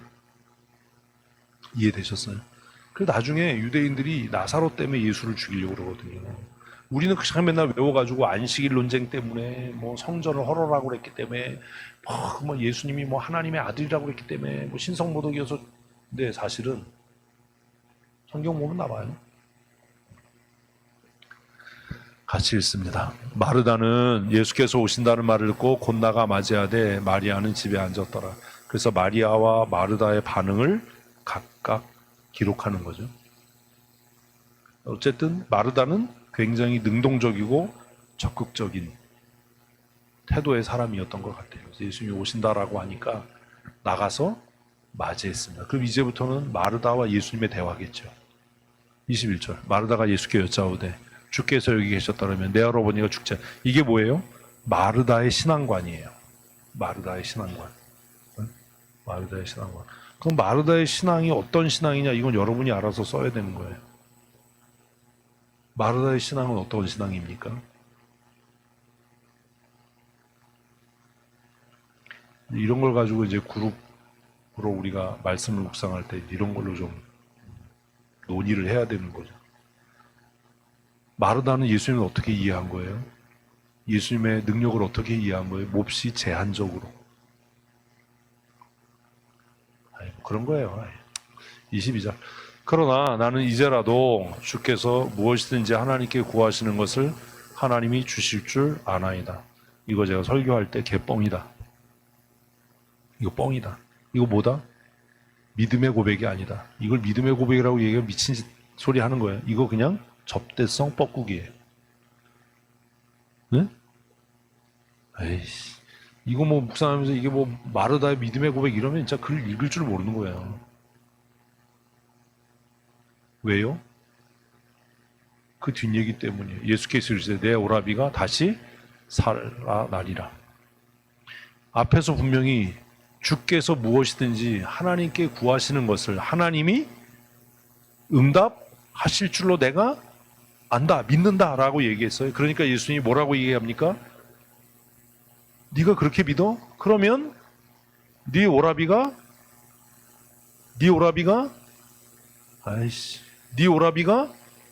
살아나리라가 아니에요. 네 오라비가 지금 뭘 몰라. 아유, 마르다하고 똑같아. 그래? 네가 그걸 믿어? 그러면 네 오라비가 지금 다시 살아날 거야. 지금이란 얘기를 안 한 거예요, 일부러. 그러니까 마르다가 뭐래요? 마지막 날 부활 때. 이건 믿음도 아니에요. 예수님이 지금 뭘 얘기를 한 거예요? 지금, 언제? 또 지금이라고 대답하면 언제? 네가 믿을 때. 아이고, 아구야. 언제? 네가 믿을 때. 근데 네 믿음이 뻥 아니냐? 네가 지금 믿는다면 지금 네 오라버니가 살아날 거야. 그랬더니 마르다는 뭐래요? 제가 말한 믿음은 지금이 아닙니다. 먼 훗날, 그때가 언제인지 모르지만 언제? 부활의 날에. 부활의 날에는 내 오라비가 다시 살아날 것을 내가 믿습니다. 믿는 거예요? 안 믿는 거예요? 안 믿는 거지. 왜? 그건 검증 불가능하니까. 믿음은요, 제가 얘기했잖아요. 적용은 뭐다? 검증 가능해야 하고 실천 가능해야 하는 거다. 믿는다고 떠든다고 믿음이 아니다. 예수님의 말씀은 언제예요? 네가 믿는 지금이에요. 네가 믿는 지금. 근데 마르다는 뭐래요? 저는요, 지금을 얘기한 게 아니에요. 먼 훗날, 그 부활의 날에, 언젠지 모르지만 그 부활의 날에 모든 사람이 부활에 참여할 때 우리 오라버니도 부활에 참여할 것을 믿습니다. 이렇게 대답한 거예요. 그럼 이제 더 이상 마르다는 할 말이 없는 거예요. 그러니까 예수님께서 마르다의 그 허구성 있는 믿음에 대해서 뭐라고 이야기하냐? 나는 부활이요 생명이다. 나를 믿는 자는 죽어도 살고 살아서 나를 믿는 자는 영원히 죽지 않는다. 이걸 네가 믿냐? 근데 이거는 공동묘지 묘비에 써 있어요. 근데 그 묘비에서 살아난 사람이 아직 없어. 공동묘지 가면 다 묘비에 이거 써 있어. 그죠? 나는 부활이요 생명이야. 예수님께서 마리아에게 도전하는 겁니다. 네 믿음이 어떤 믿음? 실질적인 믿음, 현재적인 믿음, 그냥 지적인 믿음, 그냥 개념적인 믿음, 관념적인 믿음 이거 말고 지금의 믿음이냐? 그랬더니 뭐래요? 그러하외다. 주는 그리스도시요 세상에 오시는 하나님의 아들이신 줄 내가 뭔 소리 하는 거냐 지금? 뭐라고 했어야 돼요? 내가 믿습니다. 내 오라버니를 살려 주십시오 라고 해야 되는 거예요. 27절은 굉장히 근사하게 포장되어 있지만 무슨 얘기입니까? 안 믿는다는 얘기입니다. 못 믿겠다는 겁니다. 내가 믿는 믿음은 지금이 아니라 막연한 미래에 일어날 일. 여러분의 믿음은 뭡니까? 우리의 믿음은 뭡니까? 지금 내 삶 속에서 역사하지 않는 하나님이 막연한 미래에 역사할 거다라고 말하면 그게 믿음입니까? 지금 내가 순종할 수 없고 지금 내가 실천할 수 없지만 언젠간 내가 순종할 거야. 이게 믿음입니까? 이러고 나서 도망가는 겁니다. 도망갔어요. 이 말을 하고 톡 꼈다. 그래서 가만히 가서 자기가 생각할 때도 누가 조금 나? 마리아가 좀 난 거예요. 자기가 생각할 때도 마리아한테 가서 예수님이 하지도 않았는데 야 선생님이 너 찾아. 예수님이 안 찾았어요. 선생님이 너 찾아. 빨리 가봐. 이런 거예요. 나는 못 알아듣겠다. 선생님이 하신 얘기를 나는 뭐가 안 돼? 감당이 안 돼. 이해를 넘어서 감당이 안 돼. 그러니까 네가 조금 나니까 너 가봐. 왜 조금 나요? 내가 지짐이 할 때 너 그래도 앞에서 들었잖아. 뭐 이거잖아요.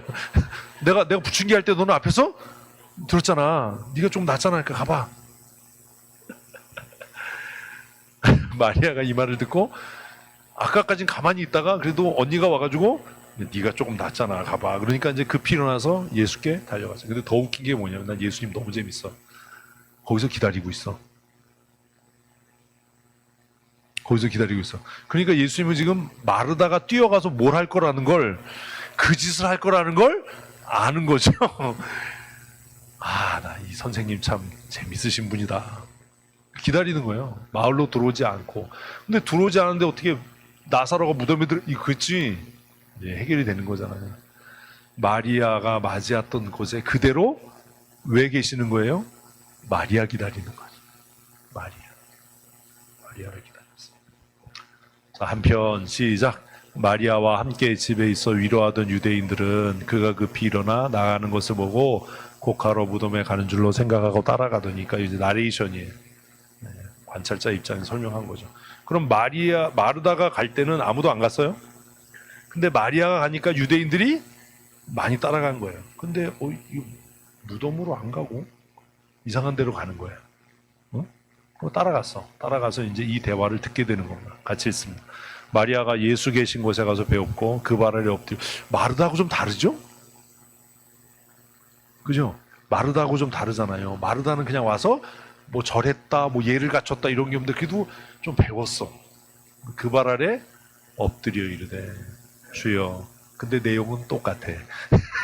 여기 계셨더라면 내 오라버니가 죽지 않았을 겁니다. 이게 우리의 믿음의 한계 아니겠습니까? 여기 계시지 않아서 우리 오라버니가 죽었는데 여기 계셨더라면 좋을 뻔했습니다. 근데 예수님이 아까 뭐라고 그래요?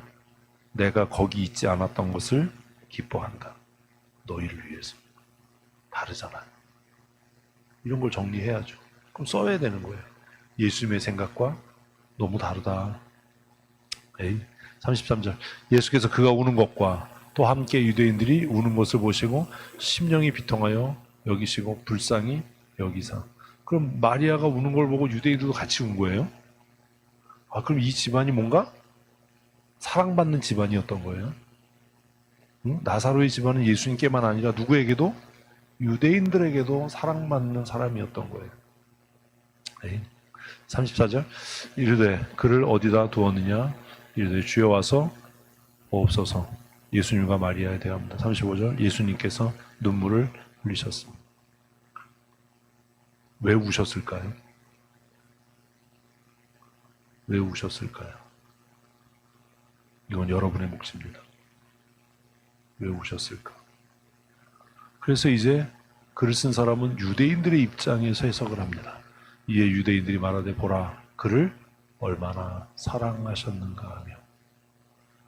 왜 이렇게 생각했어요? 나사로가 살아날 것을 알지 못했기 때문에. 그럼 예수님은 나사로가 죽어서 운 게 아닌 거죠. 여러분 입장에서 예수님이 왜 울었을까를 생각을 해봐야 되는 거예요. 예수님이 왜 우셨을까요?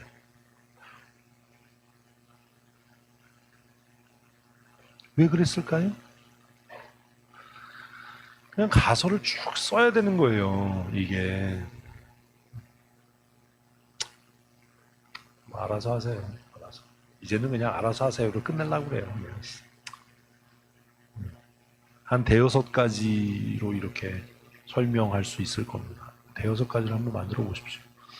37절. 그 중에 어떤 이는 말하되 맹인의 눈을 뜨게 한 이 사람이 그 사람을 죽지 않게 할 수 없더냐. 그래서 되게 웃기는 거죠. 요한은 이 나사로의 죽음의 사건을 무엇과 연결지어요? 안식일에 맹인의 눈을 뜨게 한 사건과 연결지어요. 그래서 이 사건이 그렇게 이어진다고? 이렇게 생각을 해야 됩니다. 그러면 지금 나사로의 죽음의 사건은 무엇의 연속선상에 있는 거예요? 안식일에 맹인의 눈을 뜨게 하신 사건의 연속선상에서 이해돼야 됩니다. 이게 글 쓴 사람이 독자들에게 건네는 메시지입니다.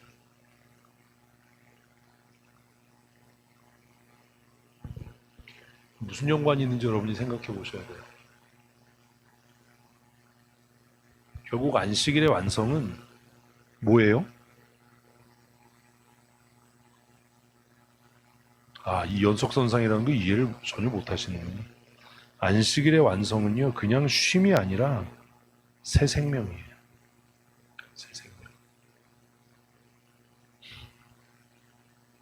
웃자죠, 이걸. 새 생명.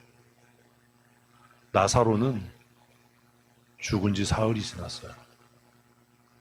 그런데 이 사건을 통해서 나사로는 뭐요?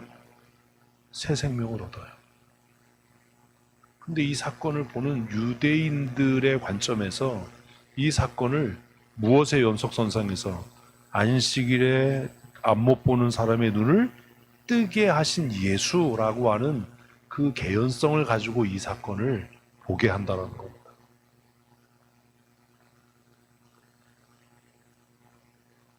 너무 어렵다. 너무 어려워요. 히브리서를 좀 이해하면 이게 쉬운데 히브리서가 굉장히 우리의 구원에 대해서 중요한 이유가 있어요. 사실 히브리서의 기자가 누군지는 우리는 모릅니다. 그리고 히브리서는 다른 서신서와는 전혀 다른 구조를 갖지요. 다른 서신서들은 어떻게 시작하죠? 몰라요. 구조적으로 인사말이 있습니다. 근데 히브리서는 인사말이 없습니다. 다른 서신서들은 인사말과 앞에 인사말과 끝에 인사말로 끝나는데 히브리서는 앞에 인사말이 없습니다. 그런데 뒤에 클로징 인사말은 있습니다. 다른 서신서들은 초반에 글 머리에 기록자가 누군지를 씁니다. 근데 히브리서는 기록자에 대한 언급이 없습니다.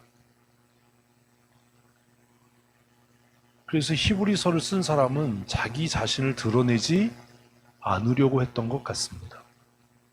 왜 그랬을까라는 고민은 여러분이 좀 해보세요. 이거 설명하려면 진짜 오래 걸리는데 그래요. 그럼 히브리서를 쓴 사람은 설명 안 하려고 하는데 설명. 히브리서를 쓴 사람은 이런 거죠. 만약에 사도 바울이 고린도서에서 하나님으로부터 또 예수 그리스도로부터 사도로 부르심을 받은 나 바울은 고린도에 흩어져 있는 성도들과 이렇게 얘기를 해요. 그래서 지금 이 글의 권위를 어디로부터? 자기 자신으로부터 하나님께로부터 세움을 받은 자신의 사도성으로부터 이 글의 권위를 내세우는 겁니다. 이해되셨어요? 그런데 히브리서는 이 글을 쓰고 있는 사람이 누군지, 그가 사도인지 예수님의 제자인지 이것도 밝히지 않습니다. 왜 밝히지 않은 거예요? 이 글의 권위는 이 글을 쓰고 있는 어떤 저자의 어떠함으로부터 시작되는 것이 아니라 그 글 자체가 그 권위를 증명할 거다라고 하는, 그냥 이런 거 생각 안 하고 읽으세요. 그래서 그냥 히브리서를 읽으면 그 글이 주는 위압감이 우리를 이 글이 정경이다. 그래서 히브리서는 시작하면서 예수 그리스도의 권위를 이야기하는 거예요. 무엇보다도 높은, 천사보다도 높은. 아니 진짜 어떡하지, 이거 성경을 왜 이렇게 안 읽어요? 그래서 히브리서에서 오늘 하나님께서 천사 중 누구에게 너는 내 아들이라고 한 적이 있냐? 없지 않냐? 그런데 하나님 아버지께서 예수 그리스도에게 너는 내 아들이다, 내가 모든 원수를 네 발 밑에 꿇게 하겠다, 이렇게 시작해요. 안 읽어봤어요?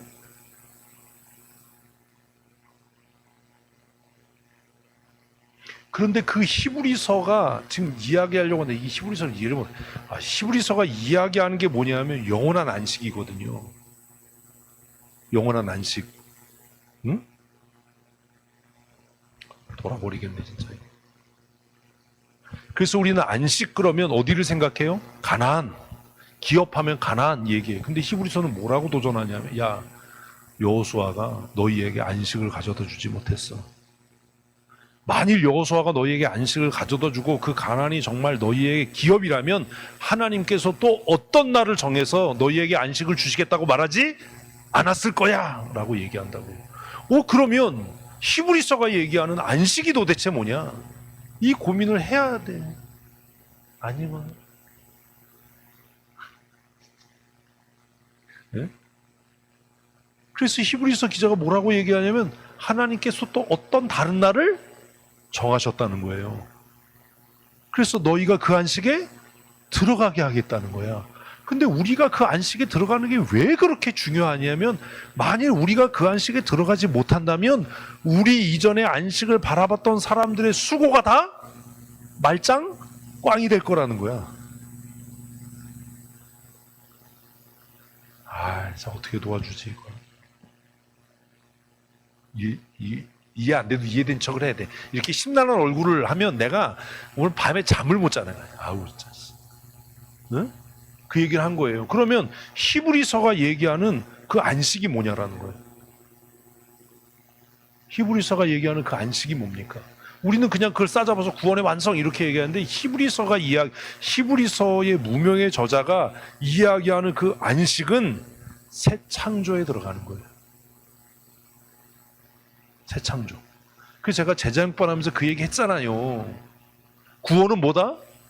창조의 회복이다. 새 창조다.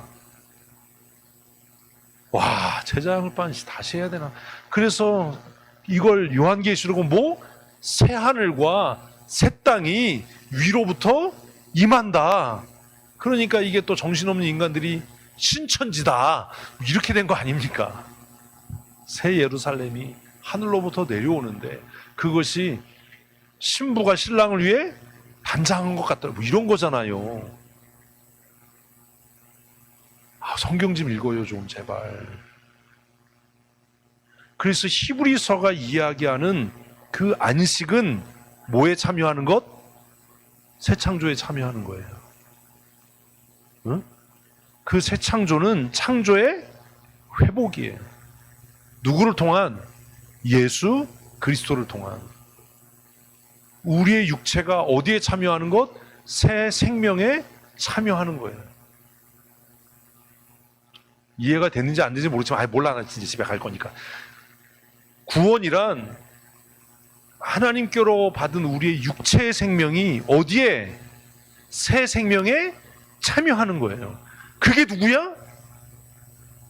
나사로야. 진짜 짜증나게.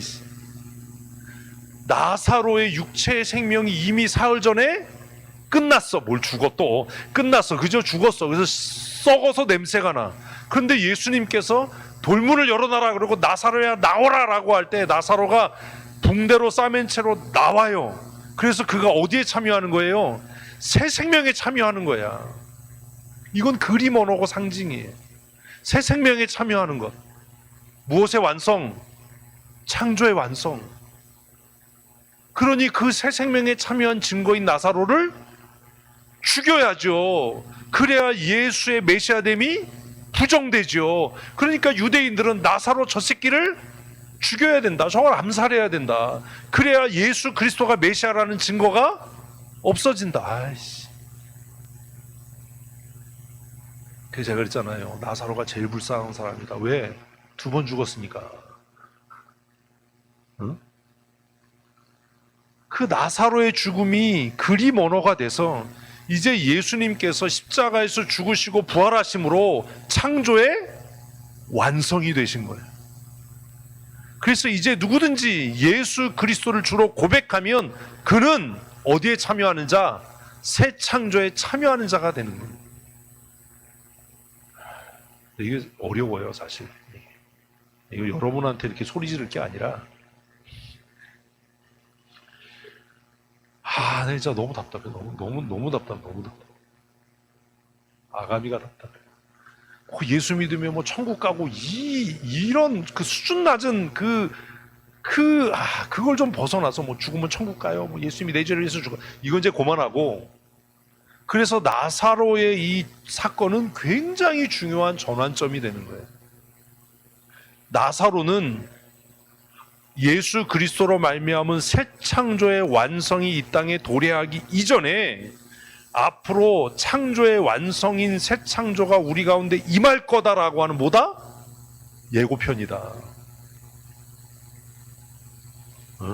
예고편이다. 그러니 유대인들이 얘를 죽여야 되는 거예요. 나사로가 없어져야 예수가 메시아인 증거가 없어지는 거예요. 근데 예수님은 굳이 이 일을 해요. 왜? 죽으려고요.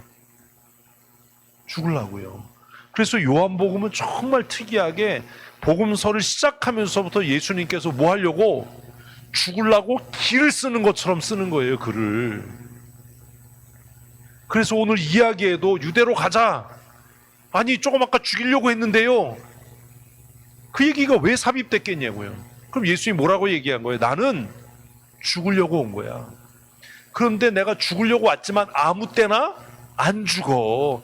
내 죽는 때가 정해져 있는 거야. 그러니 죽을까봐 겁내지 마라. 그래서 제가 여러분들에게 사명 있는 한 안 죽는다. 근데 사명이는 부산에 있어요. 뭔 말인지 몰라. 뭔 말인지. 아니, 이게 나사로 사건이 굉장히 중요한 거예요. 그래서 예수님께서 나는 부활이요 생명이 이 이야기를 못 알아듣는, 응? 그 예수님이 왜 울었는지 설명이 되죠. 예수님이 왜 울은 거예요?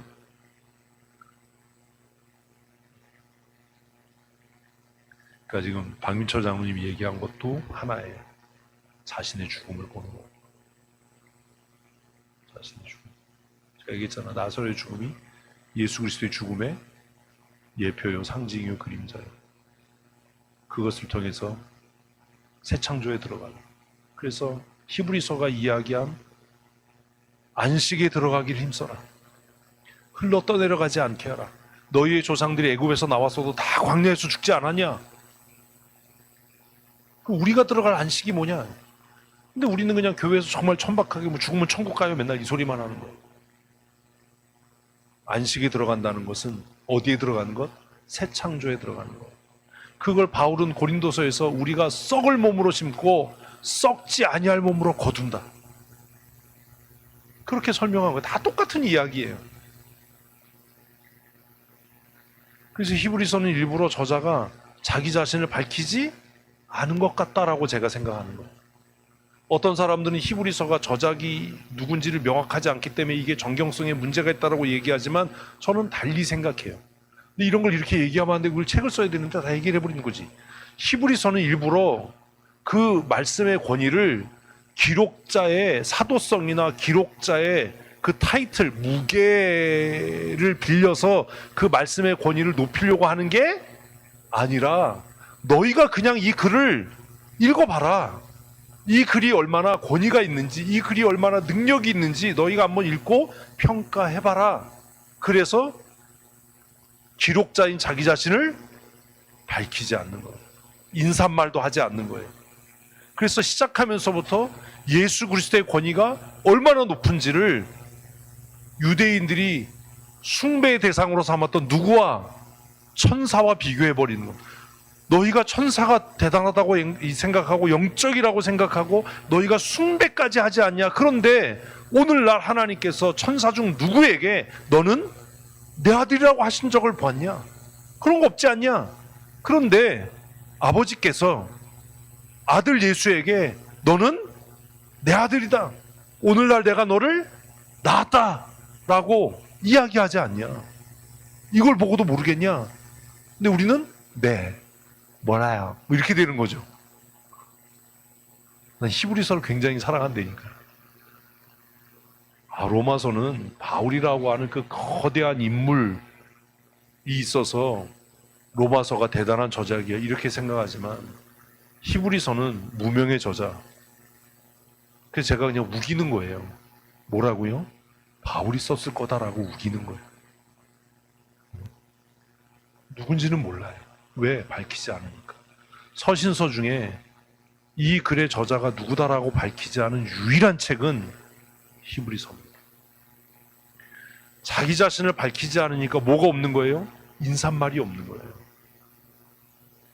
모든 서신의 인사말에 뭐가 있어요? 글을 쓰는 사람의 권위. 이렇게 권위 있는 사람이 글을 썼으니 이 글이 권위가 있는 거야. 이런 구조로 시작되거든요. 사도로 부름받은 나 바울은. 응? 예수 그리스도의 형제인 나 야고보는 뭐 이렇게. 근데 히브리서는 그런 게 없어. 그러니까 인사말이 없어. 그런데 또 웃기는 게 끝에 인사말은 있어요. 되게 재밌는 책이죠. 히브리서. 창세기를 빨리 끝내고 민수기나 신명기를 끝내고 로마서와 히브리서를 해야 되는데 제가 은퇴하기 전까지 이걸 할 수 있을지는 잘 모르겠지만 하여튼 히브리서는 한번 봐야 할 만한 책이고 그리고 구약에서도 민수기와 신명기 11개의 역대기는 그렇게 별로 그래요. 그리고 우리가 구약에서 다뤄야 할 책들이 지혜서입니다. 지혜서. 시편은 너무 방대하고 잠언, 전도서 이렇게.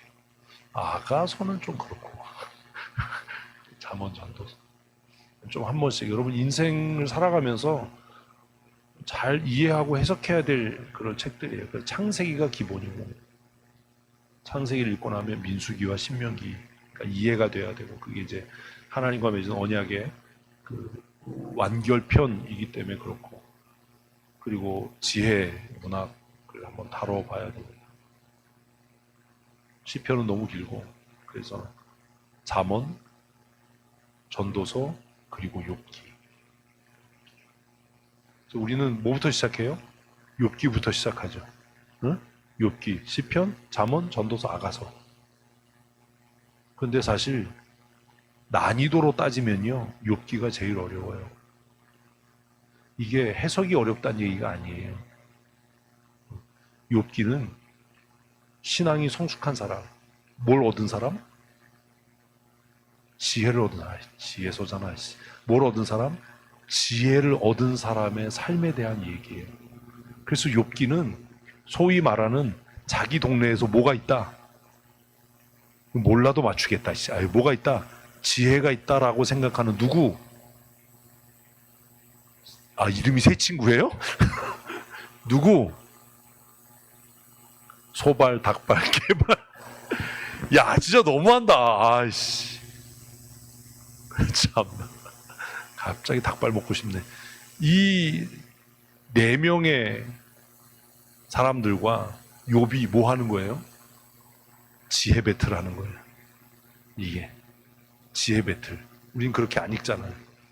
욥기는 그 동네에서 그래도 내가 지혜가 있어, 내가 좀 말빨이 있어, 이런 사람들이 전 세계에서 다 모인 거야. 그러니까 이게 지혜 배틀이 욥기예요. 그러니까 욥기는 맨 나중하게 다뤄야 되는 거예요. 우리가 이해할 때는. 그래서 가장 지혜로운 사람들이 이제 아무 말 대잔치를 하는 게 욥기예요. 그래서 읽어보면 막 밑줄 치는데 이게 욥의 말이 아니고 친구들의 말에도 막 밑줄을 치는, 막 읽으면서 맞아 막 이런 건 왜 그 맞게 들려요?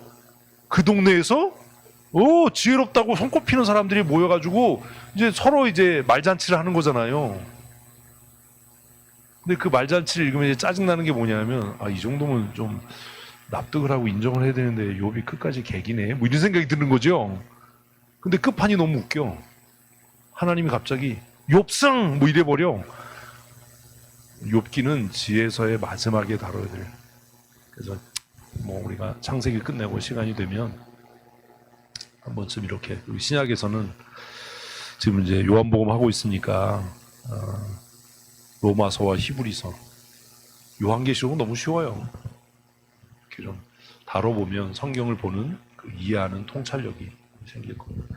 그래서 이 나사로의 사건은 여러분 천천히 다시 한번 읽어보셔야 돼요. 굉장히 중요한 전환점이 됩니다.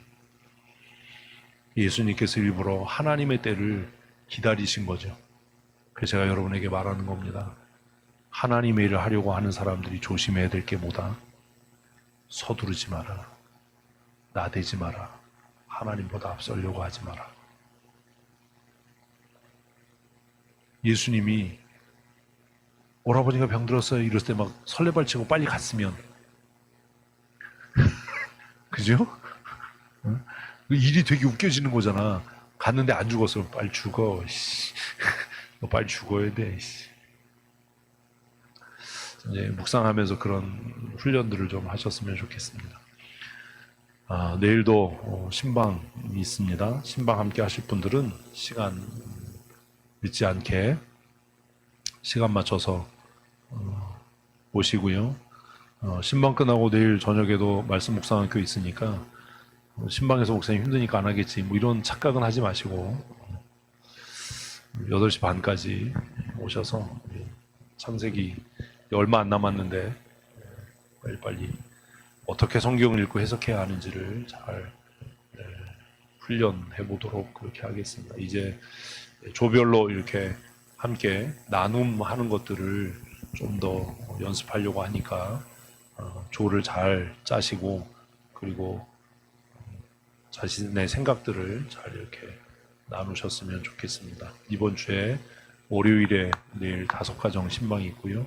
화요일에 1가정 있고 수요일에 있고 또 목요일에 신방이 금요일인가요? 있습니다. 금요일에. 그러면 이제 신방이 정리가 됩니다.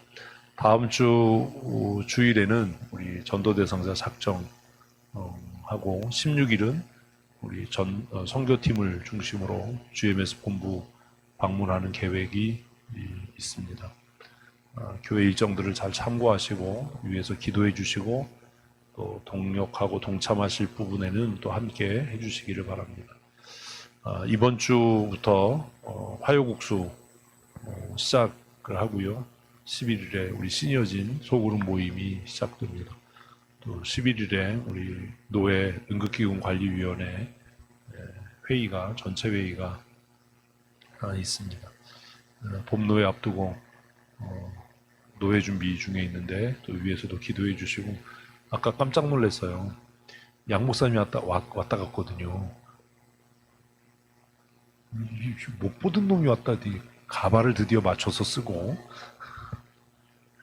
아주 당당한 모습으로 어디서 또 센 노란 또 라이방을 하나 끼고 와가지고 난 무슨 제비가 지금 뭐지 왜 판원이 왔나 그랬는데 센 노란 안경을 난 그럴 용기가 없어. 난 그런 거 못하는데 가발을 또 맞춰서 써서 얼마 주냐 했더니 뭐 2개 1+1에서 100 얼마를 줬대요. 밀란이라고 막 자랑하더라고. 그래서 너 이제 창문 열고 운전하면 안 되겠다. 매운 거 먹어도 안 되겠다. 너 조심해야 되겠다. 약 올렸는데 개의치 않고 김혜진 권사를 보고 나 뭐 달라진 거 없냐 막 또 그렇게 자랑하고 아까 연명수 권사님 들어오셨는데 권사님 너무 달라진 거 없냐는데 연명수 권사님이 쌩 까고 나갔어요. 그때 실망을 해가지고 권사님 못 알아본다고 왜 그러셨어요? 좀 하나 뒤집어 쓰셨네 이렇게 해줘야지. 또 그냥 권사님 못 알아본다고 막 낙심을 하더라고. 그래서 쓸데없는 소리 하고 빨리 가라. 참 재밌어요 사는 게. 하여튼 목회 일정 보시고 3월 달에도 지금 다음 주간에 또 GMS 본부에서 회의가 있고 26일인가 5일에는 부산에서 우리 신학부 세미나가 또 있습니다. 덕천제일교회에서. 춘천에 사는 게 죄죠. 목사님들은 그래요. 왜 차를 갖고 내려오냐고 힘들게. 나도 KTX 타고 가고 싶다. 이씨. 다 그래 나한테. 목사님 KTX 타고 오지 편한데 왜 차를 갖고 오니. KTX 타고 가려면 용산까지 가서 차를 세워놓고 타고 가야 되는데 내가 그 짓을 하겠냐. 응? 이제 지난주에 원주에서 우리 세미나 했잖아요. 목사님들이 저한테 그러더라고요. 강원도에서 오는 마음을 이제는 이해할 것 같다. 다 차가 좋았거든 그날. 그러니까 이제 와보니까 지들이 힘들거든. 나보고 힘드시겠다고 고생한다고.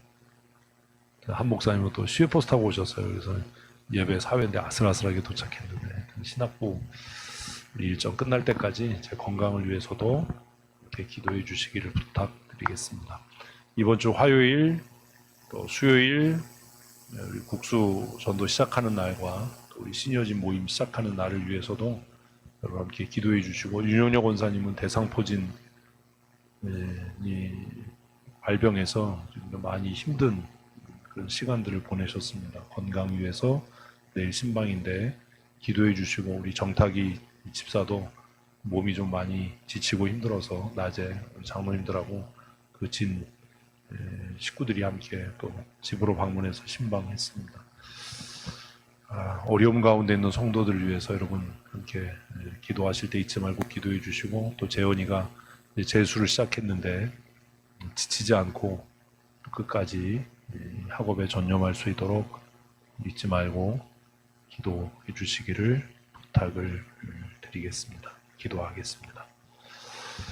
하나님, 하나님의 말씀이 우리의 삶에 달고 오묘한 진리의 말씀으로 깨달아질 수 있도록 은혜도 하여 주시고 약속하신 약속의 말씀대로 성령 하나님께서 스승이 되셔서 우리가 선포되는 말씀을 들을 때에 한 구절 한 구절 말씀을 읽고 묵상할 때에 깨닫는 은혜를 더하셔서 우리를 진리 가운데로 인도하시고 이끄심으로 내 생각과 내 뜻과 내 계획을 따라 사는 것이 아니라 하나님의 때에 하나님의 뜻을 따라 하나님께서 원하시는 삶을 살아갈 수 있도록 주께서 은총 내리워 주시옵소서. 새로운 한 주간을 시작합니다. 하나님 신방 중에 있습니다. 우리 성도들의 가정을 신방하며 하나님의 말씀으로 권면하고 또 함께 찬송하며 기도할 때에 하나님, 우리의 모임 가운데 임재하여 주시고 우리의 기도를 들으시고 풍성하신 은혜와 충만케 하시는 복을 내리워 주시옵소서. 또 화요일부터 겨울 동안 잠시 멈추었던 화요국수 전도를 시작합니다. 또 수요일에 우리 시니어진 소그룹 모임이 시작됩니다. 하나님, 우리에게 잘 감당할 수 있는 건강도 주시고 지혜도 주셔서 기쁨으로 귀한 사명을 감당해 갈 수 있도록 은혜 내리워 주시옵소서. 신방이 끝나는 날까지 성령께서 우리와 동행하시고 인도하시며 우리 가운데 교통하여 주시고 신방을 통해 선포되어진 말씀들을 각 가정이 마음에 깊이 간직하고 그 말씀 따라 순종하며 살아가므로 형통한 믿음의 삶 사는 하나님의 사람들이 되게 하여 주시옵소서.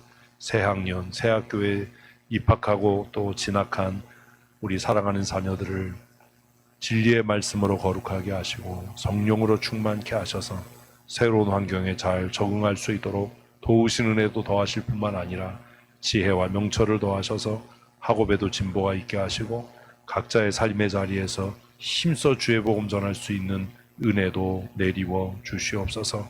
다음 주일에는 우리가 전도 대상자들을 작정하려고 합니다. 하나님, 은혜의 마음을 더하셔서 우리가 누구에게 어떻게 복음을 전해야 할지 깨닫게 하시고 이 귀한 사역 감당하는 것이 우리에게 생명이 되며 은혜가 되게 하시고 하나님 앞에서 영원한 상급이 되는 은혜가 되게 하여 주시옵소서. 우리의 생명 되신 우리 구주 예수 그리스도의 크신 은혜와 아버지 하나님의 크고 놀라우신 사랑하심과 성령님의 교통하시고 충만케 하시며 날마다 승리케 하시는 역사하심이 오늘 하나님 앞에 전심으로 예배하고 우리의 일상의 삶으로 주님과 함께 동행하는 삶 살기로 다짐하고 나아서는 주의 종들 머리머리 위에 영원토록 함께 있을지어다. 아멘.